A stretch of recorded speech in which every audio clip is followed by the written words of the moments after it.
to listen today. And as we just heard, please know that this is being recorded. We'll get started in just a minute here. But first, as your hosts, we want to briefly introduce ourselves. I am Michelle Brock, the Executive Director with the Catholic Foundation in the Archdiocese of Dubuque, headquartered in Cedar Rapids. I'm joined by Sue McEntee, my co-host, Executive Director at the Catholic Foundation of Southwest Iowa, headquartered in Des Moines. As you can see, we have some general information about our foundations on the screen there and encourage you to reach out to us with any questions. Our Catholic foundations are community foundations, separate but collaborative with our diocese. We help meet the needs of those that our Catholic community serves through sustainable funding by connecting donors and organizations. We work with these donors and organizations to help meet both spiritual and basic human needs in a manner that reflects Catholic values. Thanks, Michelle. We'll get started here with a webinar. Know that this webinar has been approved for legal continuing education, and we're happy to send that out to attorneys at the end of the webinar. If you have any questions during the webinar, please use the Q&A port. I'll monitor that for John and let him know what questions we have. And just a little bit about John. Not only is he a great presenter with lots of years of experience in this industry, but I have been blessed and very proud to have worked side by side with him during my professional career. And I know that what he talks about today, you will be very excited to hear him and to just learn a little bit more about charitable gift annuities and donor advised funds. I'm going to stop sharing for a moment here. And John should come on now. Okay, I understand that I'm on. We're having difficulty hearing each other, but I'd ask if any participants that can hear me, would you raise your hand so we can make certain that you're hearing me?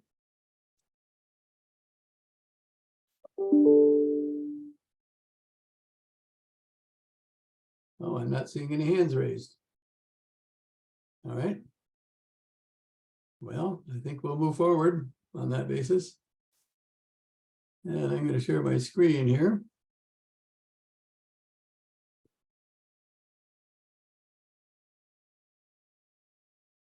There we are.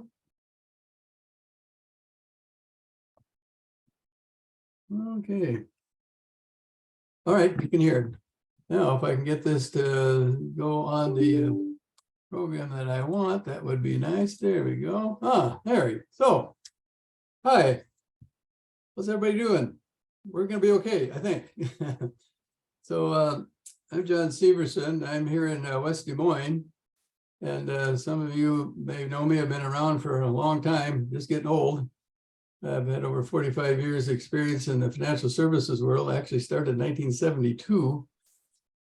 And it was interesting, 1984, 12 years later, I took a trip out to Boston and took signed up at a conference for a, breakout session. Breakout session was called Charitable Estate Planning. Well, I've been doing estate planning for 12 years. I knew everything there was to know about estate planning. And I was quite charitable. I knew I'd never have enough money to give away as much as I'd like, but maybe I'd learn something. Well, in that 1 hour, I learned what I didn't know. There's a lot I didn't know, and a lot of it had to do with what I was never taught in all my training and all my advanced designations. That in 1969, Congress passed the Tax Reform Act of '69, which created a whole nother a drawer in my toolbox that I never knew about. It created charitable remainder trust, charitable lead trust, bargain sales, pooled income funds, charitable life estates, all those wonderful tools that since that time I've been able to use in my wealth management practice here in Des Moines, which now I'm officially retiring from. So I'm joining the ranks of the retirees. I'm on fixed income. We'll take a collection a little bit later. Oh no, that's for later. I'm getting paid by the diocese to do this, so I'll survive another week. But in that time in 1984, what I learned about all these charitable planning tools, I then started incorporating them into our financial planning business and adding philanthropy as the sixth component of a comprehensive financial plan on top of the other five that the Certified Financial Planner Board of Standards had created. And so I've been asked to share just a couple of those devices today that are quite useful. from a total financial planning perspective, but all these are just tools that have to fit into a total comprehensive plan. So I believe strongly in doing the work collaboratively with other advisors, working with accountants and attorneys, insurance people, and so on to help the donor client accomplish all their objectives. And usually these charitable tools are just a piece, they fit into a broader puzzle. So that's where I'm coming from. I do have a chartered philanthropy designation. I was one of the first in the nation to get that. In fact, I helped them write the curriculum at the American College way back then. They have improved a lot on it since that time. I probably never passed today, but so I've had an interest in philanthropy and continue to do so. And one of the things that I was asked to speak about is a very, very useful tool called the Donor Advice Fund. Many of you probably have had experience with that, and if you haven't, you probably should look into it. I personally have had a donor advice fund since 1991, and I've enjoyed using it personally. It's really defined as an account owned by a sponsoring public charity. Public's the key word, where the donor or someone appointed by the donor can recommend grants or even the investment of the funds. So it's just an account that you have some you have some granting capabilities of. It's they're really lower administrative costs than a private foundation. You can make grants out of there to any public charity or 501c3 charity. And since some of the recent tax acts, it's harder and harder for clients to itemize tax deductions. So DAFs, we call them, are perfect for bunching gifts. I'll give you an example of that.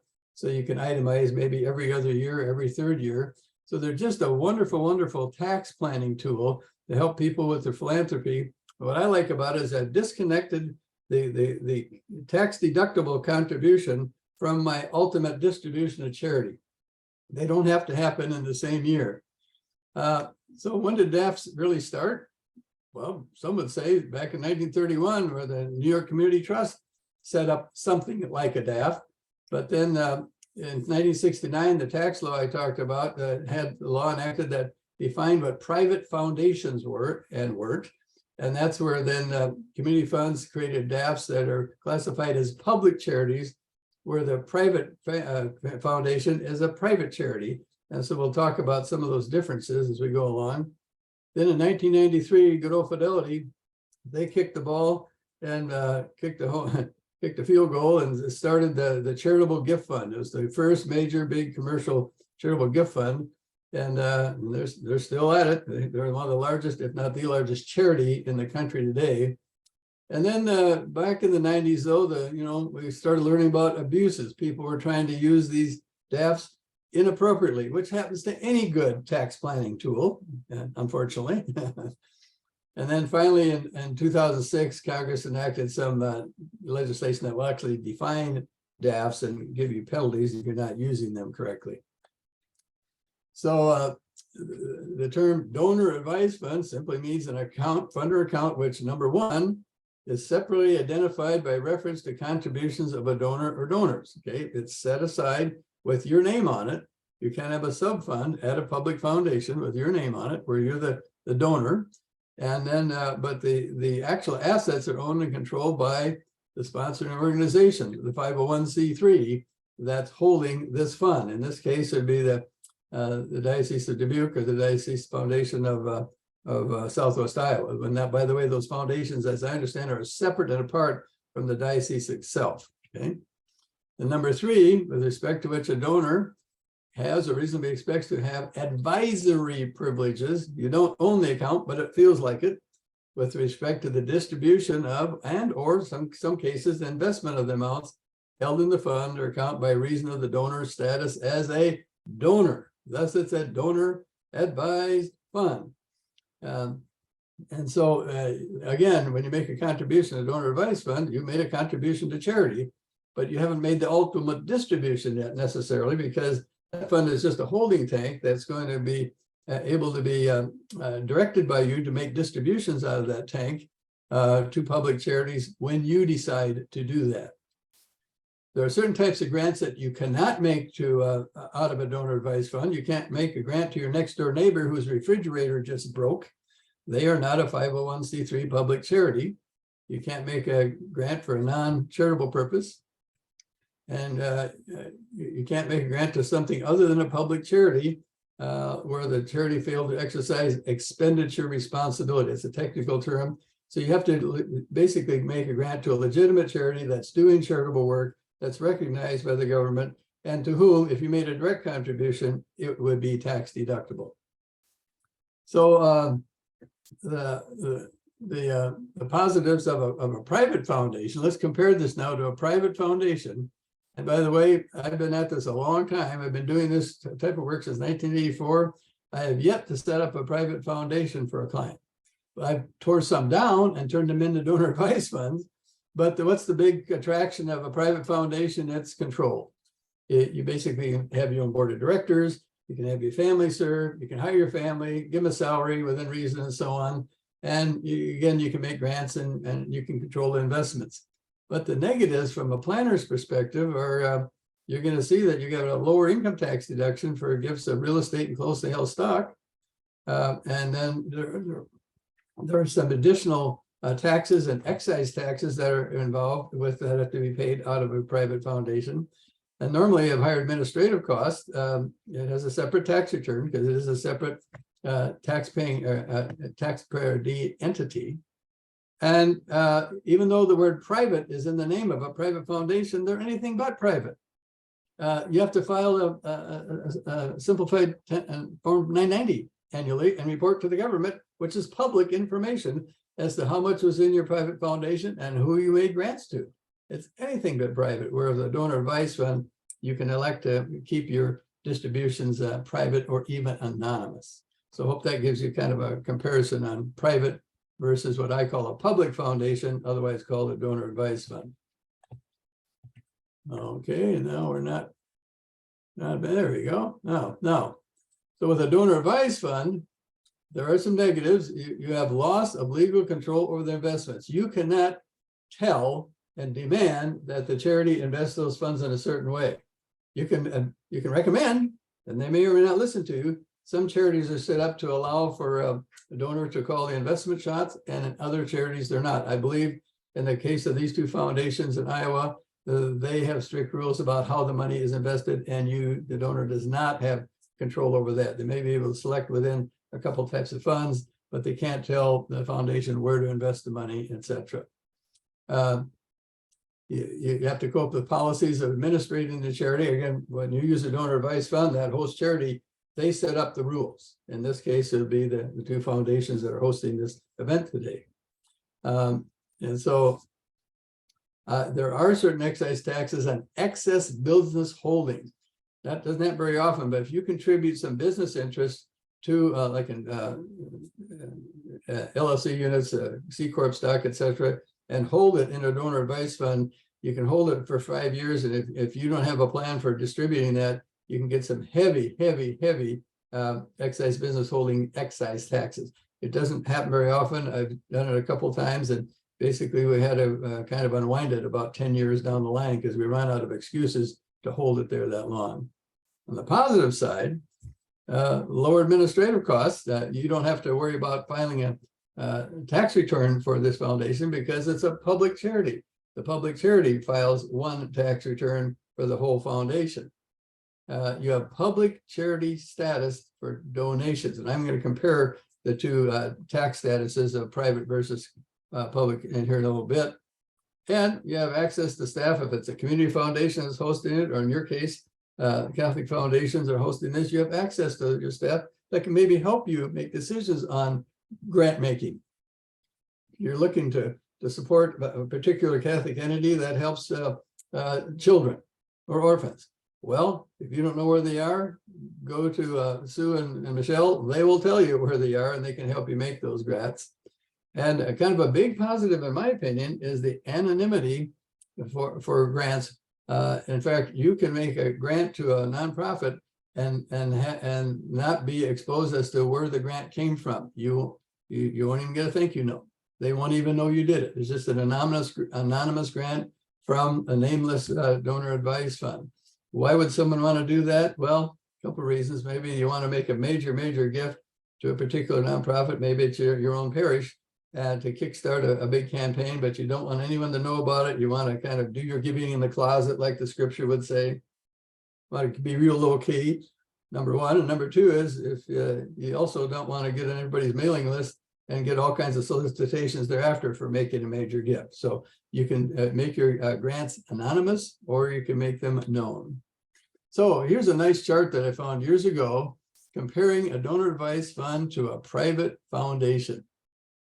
So a donor advised fund, of course, qualifies as a public charity itself, and you make distributions to public charities. A private foundation, you have many organizations, individuals, as long as grant is made for a charitable purpose. So they're kind of the same, but not quite. Investment, you can decide how the contribution is invested within the parameters offered by your donor advised fund host. And in a private foundation, you have total control on how the contribution is invested, because you basically own this foundation, and you got in charge of the board of directors and so on. Some people think that's an advantage. I'm not sure how big of an advantage it would be, but that would be up to you. Here's the big difference on the tax deductibility. From my perspective, it's like, why would you ever use a private foundation when you're doing tax planning compared to a donor advised fund, which is under the auspices of a public foundation? Well, when you make a contribution to a donor advised fund, currently, if you're contributing cash, you can contribute and deduct in a given year up to 60% of your adjusted gross income. If you contribute more than 60% of your adjusted gross income, you have a 5-year carry forward to use up that deduction. If you're giving appreciated stock, real estate, any kind of appreciated asset, the most you can deduct in a given year is 30% of your adjusted gross income. And then it carries over for the next 5 years as well. What we found is, and usually what happens is you're at a point where you're either selling an appreciated piece of real estate, or you're selling appreciated business interest. And so your AGI goes way up that year in the year that you sold it. And so you sold it last April, and now you're visiting with your accountant, your tax attorney. Here it is, November 16th. Well, what are we going to do about that big capital gain that we incurred there when we sold our business or sold a piece of real estate? Well, we can make a major contribution to your donor advised fund and deduct that against your income, but you're still limited to 30% of your AGI. However, your AGI could really be boosted this year when you just sold a $10 million corporation. So all of a sudden you've got a very large AGI. So the 30% limitation is still reasonable. Compare that to a private foundation. When you make a gift of cash to a private foundation, you're limited to 30% of AGI for cash and 20% for appreciated assets. That's a significant difference, in my opinion. But what about the tax and the investment income earned inside these two different accounts? Well, the donor advised fund, there is no taxation on the investments because it's held by a public charity, which is a tax-exempt entity. Real simple. With a private foundation, you can have a 1 or 2% tax on the net investment income inside your private foundation. To me, that's another detraction with a private foundation. In either case, you have the ability to name successors. That is, with a donor advised fund, you can name a successor advisor. In my case, I've got my wife and I are the advisors of our donor advised fund, and 2 out of our 3 kids are the successor advisors. What about the third one? Well, the third one doesn't agree with my certain world beliefs, and so I'm not going to give her rights over granting. Sorry, it's the way it is. I could do that.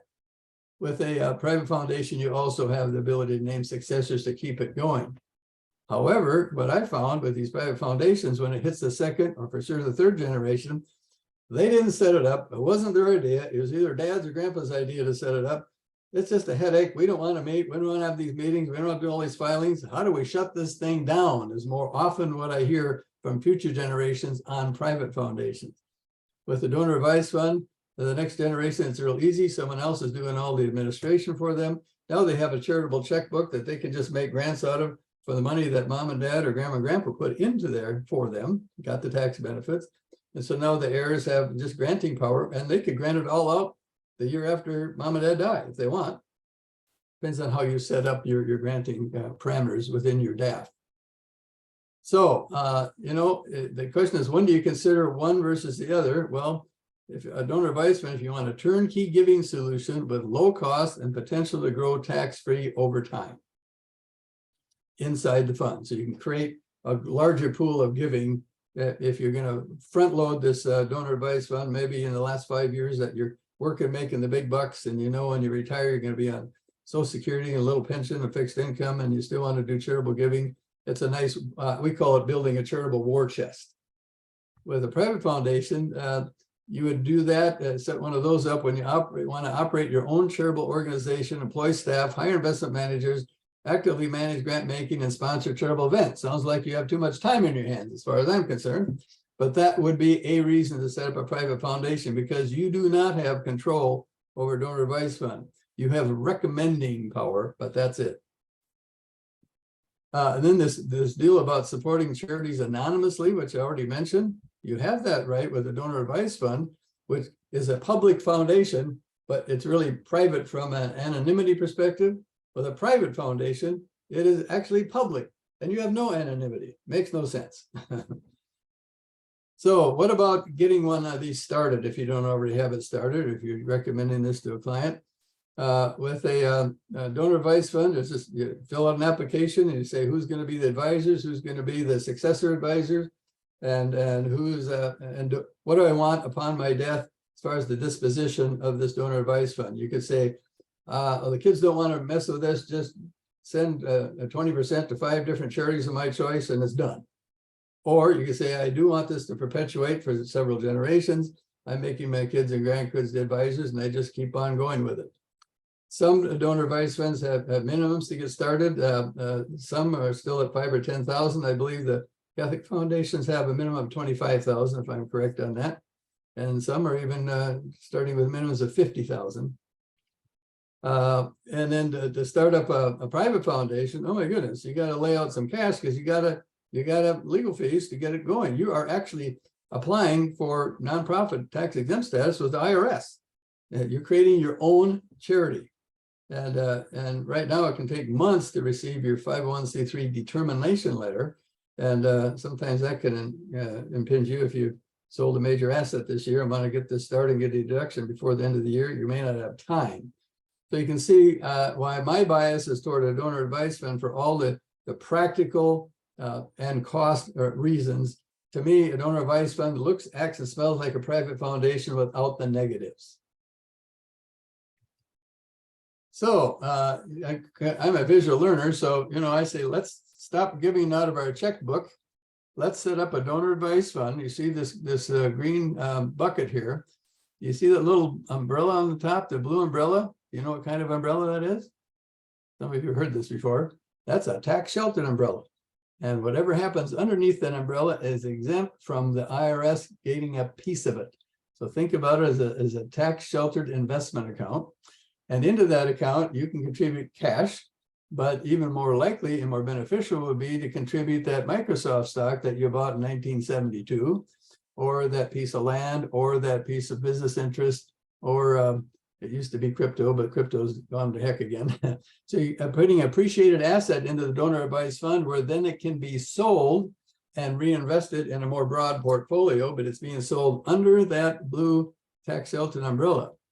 So we can, so it really works as a great place to get kind of what I call a double tax benefit. You're avoiding recognition of the cap gain on that asset of the cash that you're putting in the donor advice fund. Plus, you're getting a charitable income tax deduction for the full fair market value of that asset. And you get that as an immediate income tax deduction, even though you haven't made any grants out of that donor advice fund to any other charities. And so you're avoiding cap gain recognition if they're appreciated securities. And then again, you're disconnecting the tax benefit from the ultimate distribution of charity. You can make those distributions at your leisure. So again, I'm a visual learner, so I look at this as your big bucket, and then you've got several spigots on this bucket, and you can turn on those spigots to donate to various charities at different periods of time. And you can put as many spigots as you want on that bucket.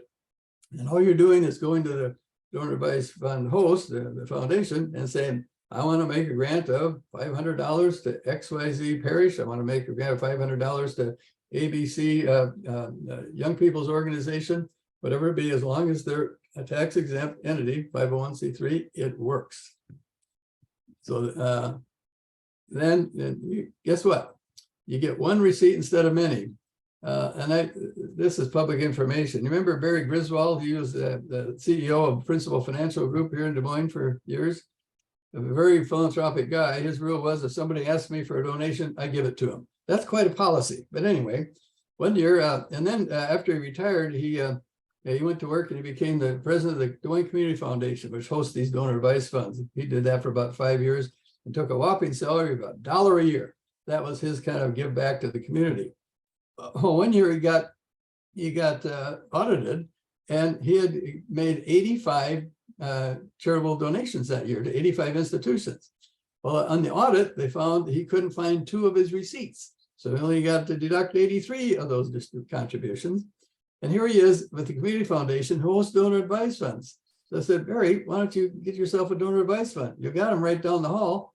Oh yeah, that'd be cool. So he did that. And the next year he was so proud, he had 1 receipt. He did all his charitable giving through that donor advice fund. So all he did was get 1 receipt from the Community Foundation for his charitable giving. And that was it. It simplified his bookkeeping. So a lot of times we don't even think about what we don't know. Then the other aspect of this that many of you probably have already used is implementing bunching and consideration of the higher standard deductions and so on. So here's just a quick example. You have a married couple, 150,000 just a gross income. They got $3,000 in mortgage interest, $10,000 in state and local taxes, which is a new limit, of course. And they're currently giving $10,000 a year to charity, so their total is $23,000. Can they itemize? Nope, because the standard deduction this year is $25,900 for a couple. So, so you take $25,900 off their $150,000 income. Taxable income is $124,100. They're going to pay $18,535 of taxes.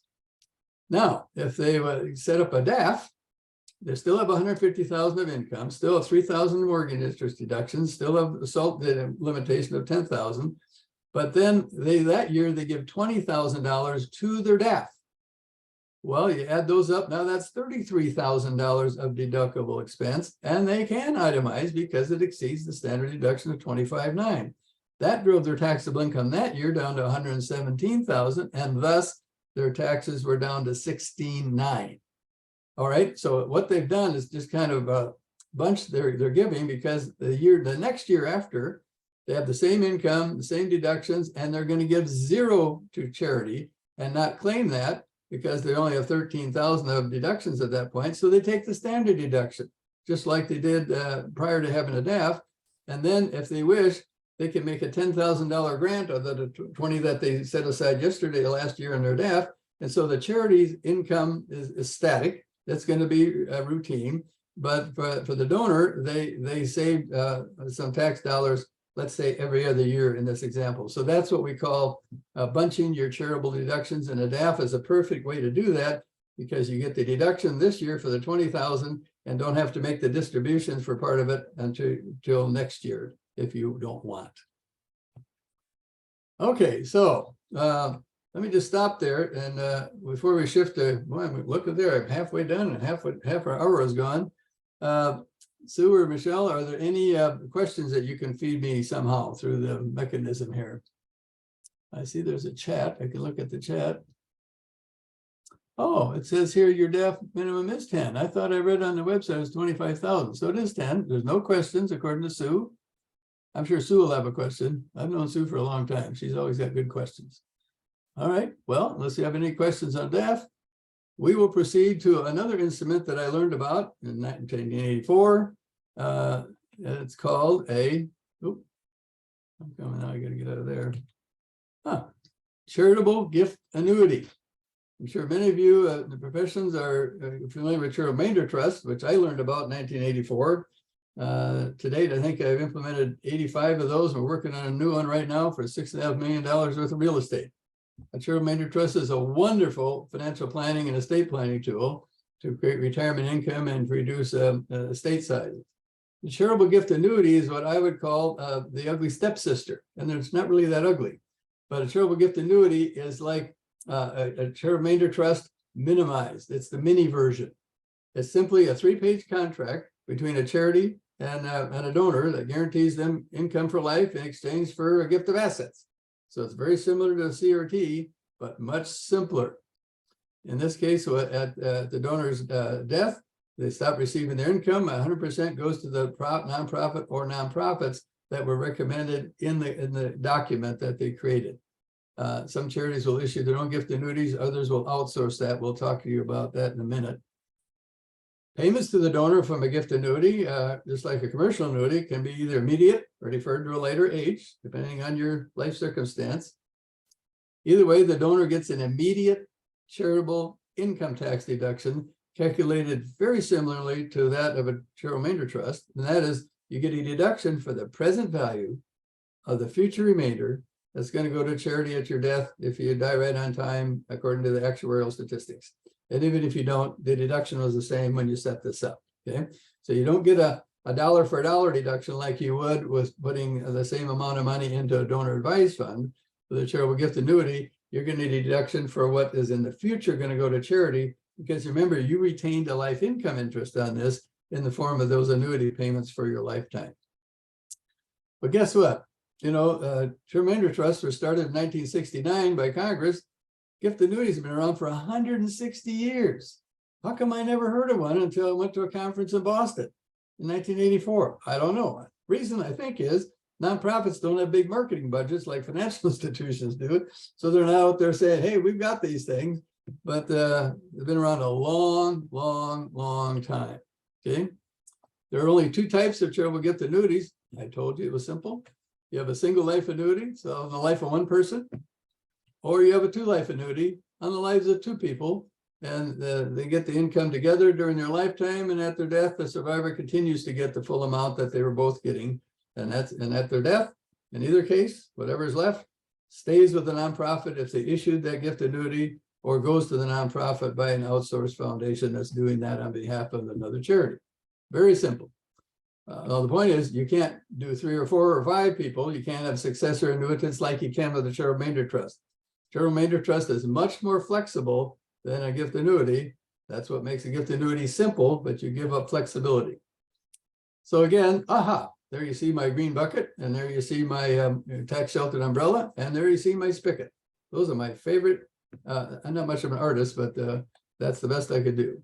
Okay, so Mr. and Mrs. Donor are going to contribute either cash or appreciated assets, which can be sold, avoiding cap gain underneath the umbrella, and turn that into a life income. I call it a charitable pension plan. And at their death, whatever is left transfers or stays with the charity that issued the gift annuity. So the benefits to the donor is they receive a fixed lifetime income. And I've underlined that word fixed because you might think that's an advantage or disadvantage depending on your point of view. But once you set up the gift annuity and start receiving income, the dollar amount you receive will never change. It's based initially on a percentage based on a life expectancy table, but it will never change dollar-wise from that point on. With a charitable remainder unit trust, you can have increasing or decreasing income. With a charitable remainder annuity trust, it would be very similar to this. It would be fixed. The tax benefits, the donor receives a charitable income deduction now based on the present value of the gift based on the donor's age and the monthly changing section 7520 rate, or AFR as we call it, which I just got notice yesterday in December is going up to 5.2%. It was 4.8 this month. That all affects your deductibility and how you calculate the tax deduction. Then at the donor's death, 100% is paid to the charity. And of course, it goes outside the taxable estate. When the donor makes a contribution to this the gift annuity, it's immediately off their balance sheet. They've traded an asset for a life income, and it's not there. Even if they get sued, the asset is gone. It's not theirs. The way these rates are calculated or promulgated by the American Council on Gift Annuities is they're assuming that generally about half of the original deposit is going to be left for charity if the donor lives to their life expectancy and dies at that time. And I'll show you some examples of that. So why would someone use a gift annuity instead of a charitable remainder trust? They may not like the complexity of having a charitable remainder trust, including the cost for setting one up. Okay, you got to have someone administer it. You got to file a tax return. All those are wonderful, and I would say, it might be for someone that has smaller assets to give than a trust requires. In my opinion, after all these years of experience, in the early days, we were setting up charitable remainder trust for 50 grand. I would not do that today. It's too costly. Okay, is the short answer. But so my rule is if up to about 500,000, you should consider a gift annuity. There may be another reason to do a charitable trust, but I would probably consider a gift annuity up to 500,000, above 500,000 a contribution. Then you might want to compare it to a charitable remainder trust because you can amortize the setup costs over a larger contribution amount. So again, think about this as the little sister of the charitable remainder trust is called a gift annuity. It'd be for a donor that wants a higher income than they're currently receiving in other fixed income investments. And I'll show you why that's the case. Essentially, when you get these annuity payments, you're dipping into some principal. So the amount of your income is going to be greater than taking income only off of a taxable investment. And you can even set up a gift annuity to provide payments, a pension plan for someone else. Your mother-in-law, I have a nice mother-in-law, she's 92. I might do that for her, especially if she runs into trouble staying in her care facility down in Phoenix, where I'm going to go tomorrow and get out of this weather. Or I could do it for my sister, a valued employee, a housekeeper. You can set up gift annuities for other people. The donor gets to take the tax deduction and choose the charity that's going to receive the benefits at the death of the annuitant, but the annuitant would receive the income. So pretty useful device. And guess what? There's no setup cost. What do you fund a gift annuity with? Well, cash works. That works for a lot of things. But you can also use appreciated securities, just like with charitable remainder trust. You can use appreciated real estate, and you can even use other assets such as commodities or even closely held stock. And in fact, quick story, I was contacted in my consulting role by a local charity last March. He had an 80-year-old donor that it was his last year of farming. Last year was the last year farming. So now this year, he's got a bunch of corn in the bin. And if he sells it, he has no offsetting expenses to take as a tax deduction. He's not buying any more equipment. You know, farmers don't pay much in income tax while they're active. But the year after they retire, they get whacked severely.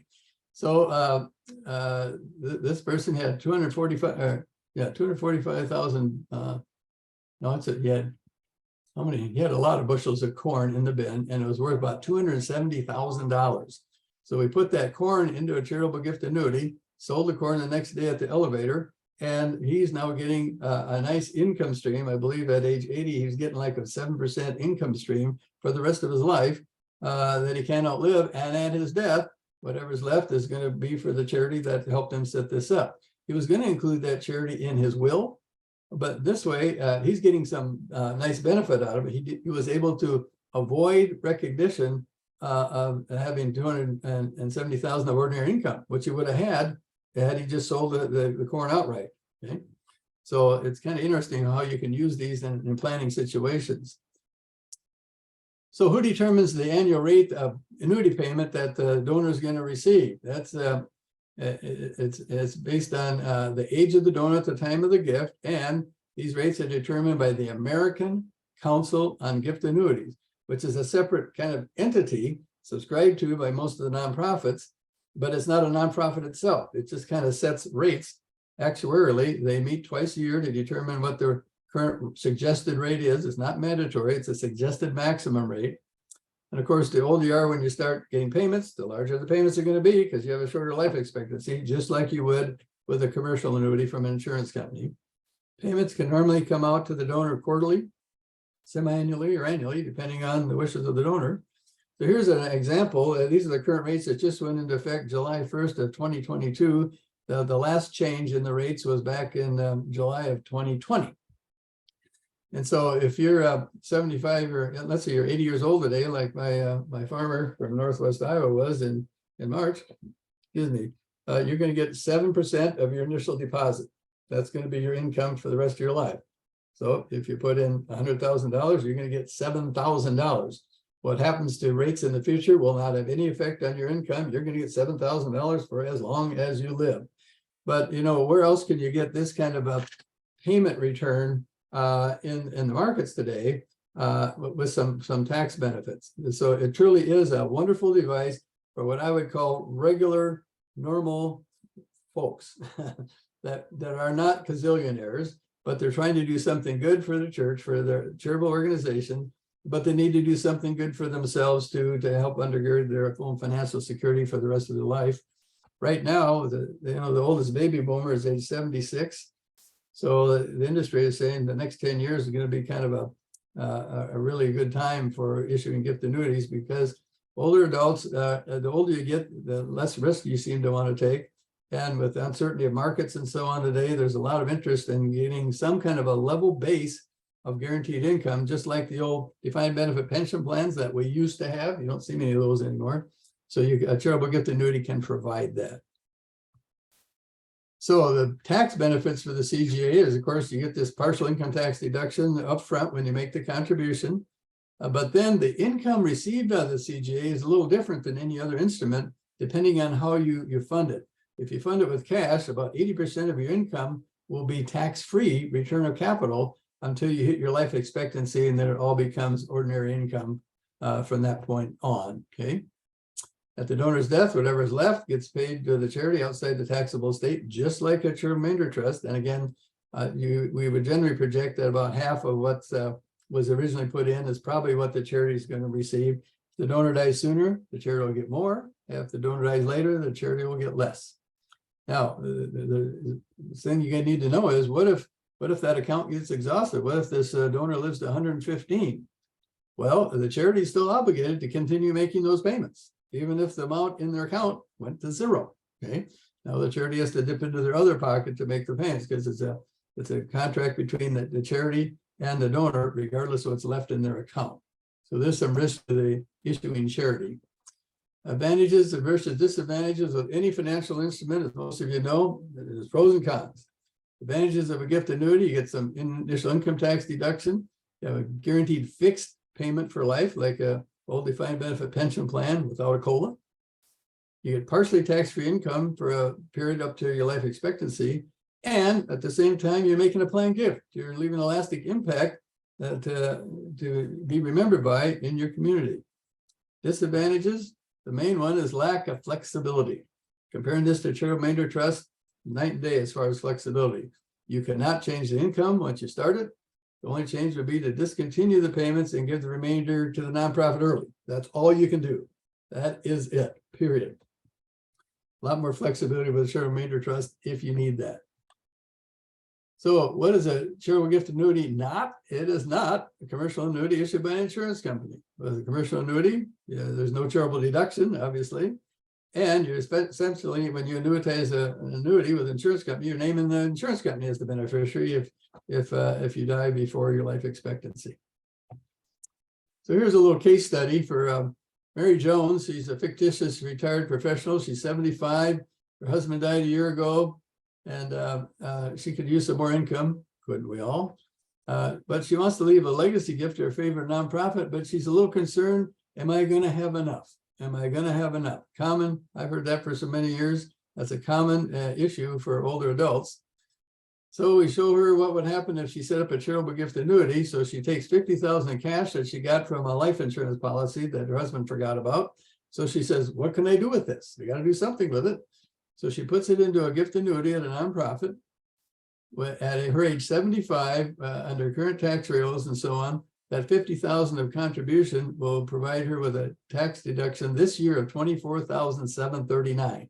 That's the present value of the future remainder of $50,000 going into a gift annuity. And so then what's in it for Mary? Well, if she's 75, the current rate is 6%. So 6% of 50,000 is $3,000 a year is what she's going to get in income, of which 2,037 is tax-free until she hits life expectancy, which is 17 more years. So it's a 6% annuity. The tax effective payout rate is 8%. That means Mary would have to earn 8% in a taxable investment to achieve the same net spendable income that she's going to get at 6% out of her charitable gift annuity. At the same time, she's making a planned gift to the organization that she cares about. And about half should be left at her demise to help the charity fund their future efforts. So I've shown this so many times that it's just incredible, and it's easy to understand. It's like your own private little pension plan with some pretty nice tax benefits. What else could Mary have done with that $50,000 in cash? Well, she could put it in a 1% savings account, got $500 a year, which is taxable, and had $390 to spend on anything she wanted. Or she could find a 2%, maybe today even a 3% certificate of deposit, get $1,000 a year, of which she gets to spend $780. Or she puts it in a charitable gift annuity, gets a $3,000 a year payout, of which $2,000 is tax-free. Taxable portion is $963. Her net after-tax spendable income in her 22% bracket, $2,788. Mary thinks you're a hero. Okay. And the first year she gets a charitable tax deduction of $24,739, which could help her with her bunching. So let's see what that would do. So here's the bunching calculation again for Mary. If she doesn't do the CGA, she has $60,000 of adjusted gross income. Her standard deduction is $12,950. She has current giving that she gives to charity of about $5,000. She's quite charitable. Her taxable income is $47,050. Tax paid $56,90. But if she does a $50,000 gift annuity this year, she'll get to deduct $24,739. She'll get to deduct that. Plus, she'll get to now deduct the $5,000 that she's giving outright in addition. So her total income, taxable income, is down to $30,261. Her tax paid this year is $34,005. I've had widows in my church come to me and say, "Can I have one of those things?" Yeah, we'll figure out how we can do that. They think you're a miracle worker, because it really helps the older adult that's concerned about their own financial security, that also wants to make a lasting gift at their passing. It's 2 for the price of 1. So the question is, how do you implement these charitable gift annuities? Insurance companies don't sell them. You can't go to the bank and buy one. You have to go to a charity. And there's 1.5 million nonprofits in this country, and only 4,000 issue charitable gift annuities. There's a reason for that. There's a complexity in the administration of these things, and you have to have certain reserves set aside to satisfy the various state requirements. And then you've got ongoing admin that you have to maintain and so on. And so a lot of charities don't offer charitable gift annuities. But I've found a way to do that. In fact, we're helping the 2 Catholic foundations in Iowa do gift annuities by outsourcing that to another public charity. So we have a national gift annuity solutions program that's free to any U.S. nonprofit. They don't have to pay for it. It's a turnkey program that can be ready to go. I can spend an hour with a nonprofit, and an hour and a minute later, they can issue their first gift annuity to a donor. It's by outsourcing. We're dedicated to serving nonprofits of all sizes. In fact, I'm doing some work right now with Tulane down in Louisiana. There are certain states that they don't want to be registered in to do charitable gift annuities because they don't have that many alums there, and it's a big hassle to get registered in New York and California and New Jersey and Maryland. So we're helping them outsource gift annuities for just their donors in those states. Other smaller charities say, we don't want any part of this. We don't want to do any on our own, regardless of what state the donor is. Can you just do them all for us? And the answer is yes. So I've partnered with an organization out of Florida, which I'll tell you about, that allows us to outsource gift annuities for any charity of any size, but it's all done on a turnkey basis. There's no admin done at the charity itself. And then the rates are all based on American Council of Gift Annuity standards. It's very, very safe and secure.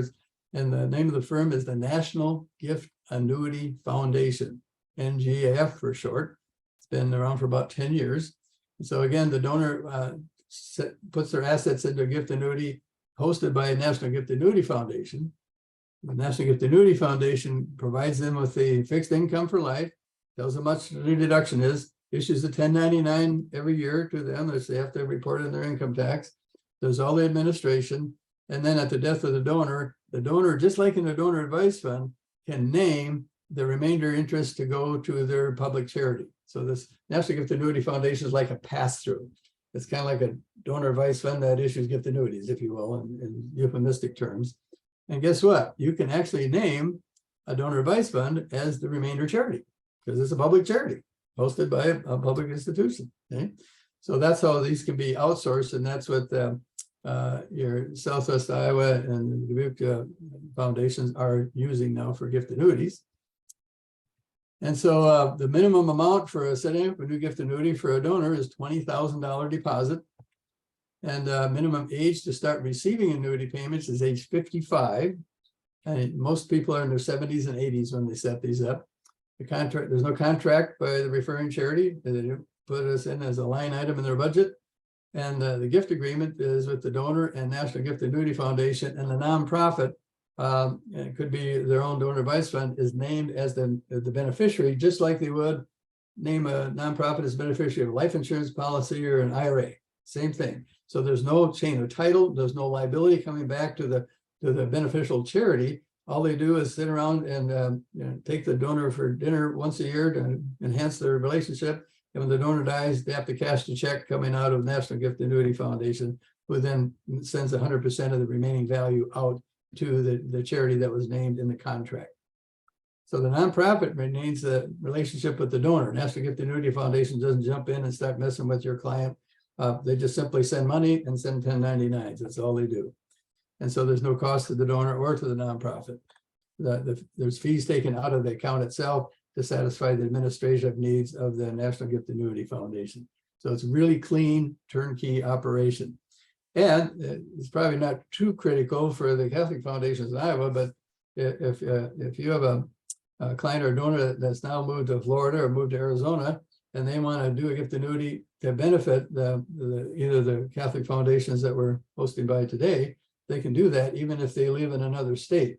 Each state has certain requirements as to the registration. Some don't require any registration. Some, like New York and California, are egregious of what to require for a charity to be able to issue gift annuities there. It's administered by the insurance department, usually in those particular states. And so the National Gift Annuity Foundation is registered in all 50 states. So if you have a client who lives in Hawaii, they can do a charitable gift annuity and name Catholic foundations in Iowa as the charitable remainder beneficiary. I'm giving you this little piece here. The American Council on Gift Annuities has a wonderful website that can teach you everything you never want to know about gift annuities. And it talks about how they set the rates, state regulations, and that type of thing. It's primarily aimed at trying to get charities to join. You pay annual dues. As a consultant, I pay annual dues just to be in their mailing list and to have access to all their information. But www.acga-web.org is their site. acga-web.org is American Council on Gift Annuities. And then I've got my Charitable Gift Resource Center has its own website, and you can get to that through magnifyyouриmpact.com, which is our byline, or you can actually type in charitablegivingresourcecenter.com, not .org.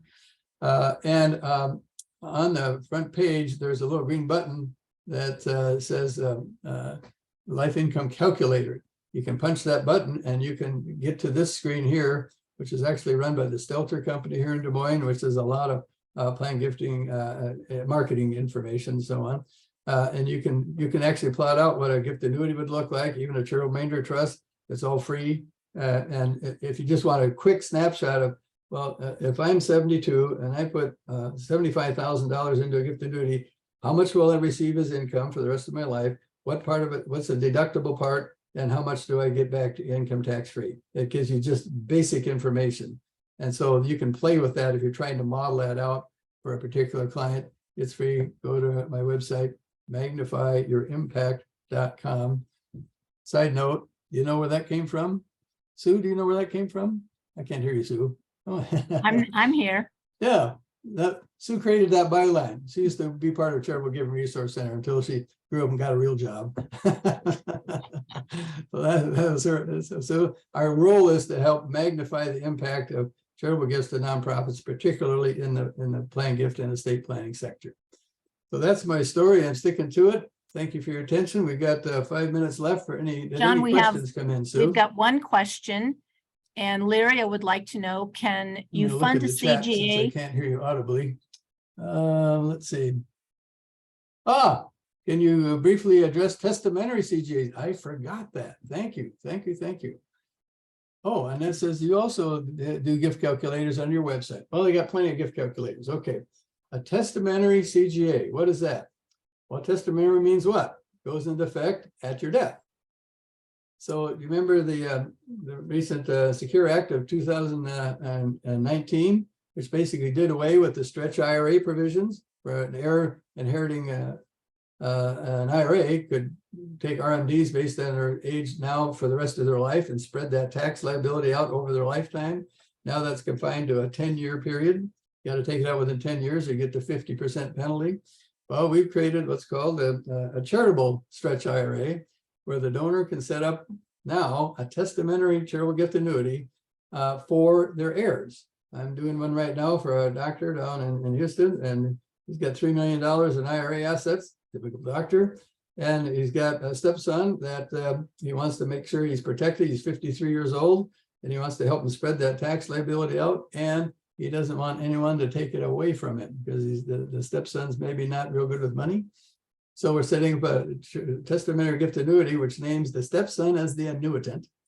Dr. Dad is the donor, but of course he passes away, and the beneficiary of his IRA is this testamentary charitable gift annuity. That's the beneficiary. And so the custodian, he's got 5 IRAs at 5 different custodians. We named the gift annuity, National Gift Annuity Foundation, as the charitable, as the beneficiary of his IRA. At Dad's death, it goes into this gift annuity for son, who then can start receiving income when he hits 55, if Dad dies soon, and he'll get that same amount for the rest of his life. And each one of those pieces of income will be taxable as ordinary income because it was an IRA, income expected to receive, an asset that funded that. But it really is solving a planning problem for this person, that he could have used a charitable remainder trust, but he said, you know, it's going to cost me $3,000 to $5,000 to have a Houston attorney set up this charitable remainder trust that's going to go into effect at my death. And then when it goes into effect, then my son has to find an administrator for it, file tax returns and all that. I just want to keep it simple. So can we set up a charitable gift annuity that goes into effect at my death? And there's no cost to do that, because that agreement could sit on the shelf for 10 or 15 or 20 years until Dad dies. Then it kicks in. There's no cost to set it up now. No cost to maintain it at Dad's death. Does that help? Michelle, is that what you're looking for? Yeah, good. Other questions? John, I just wanted to briefly say, I know you can't hear me, but you talked about why people don't know about CGAs, and really to no fault of their own, many professional advisors. Another common question. Comes in all the time. Can you fund lifetime CGAs with an IRA? Not yet. But there's legislation pending. It's been pending for a while. That's going to open that door. It's called I think it's called the Legacy Act of 2022.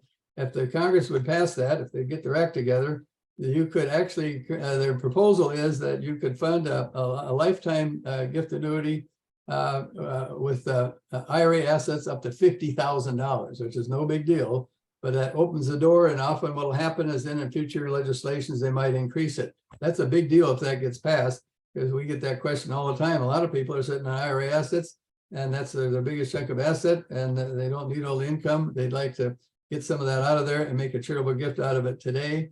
And in that case, so the answer is no, not yet, but it may happen soon if we can get some legislation passed, at least at a $50,000 level. Okay.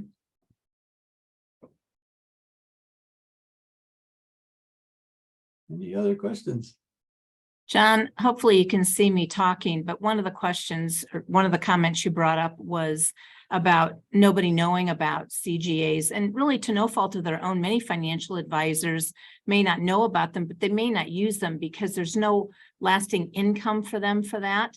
So John is a fee-only financial advisor, and there are many of those across the country, have known about them and have used them. But if it's something your financial advisor has not brought up, ask about it. And I know that many of our friends who are advisors say, you know, sometimes we just don't know if that's the right fit or not. So bring it up and ask that question.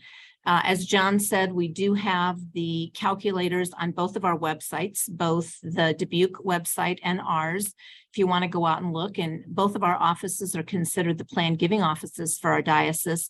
And we'd be more than happy to help you with any questions, and get lots of calls throughout the year concerning year-end gifts, estate planning gifts, etc.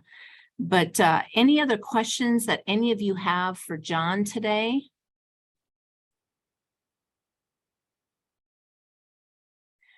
Well, for those of you as individuals, and those of you who maybe have clients that might be interested in planning a legacy that aligns with Catholic values, give Michelle or I a call. We have lots of ways to connect your faith with those values, and we'd be happy to help you with any questions or additional information that you'd like. We will have this webinar recording on our websites. Hopefully get that in there by the end of this week. And we look forward to hearing from you. And thank you all for joining us today, and have a very happy Thanksgiving. Take care, everybody.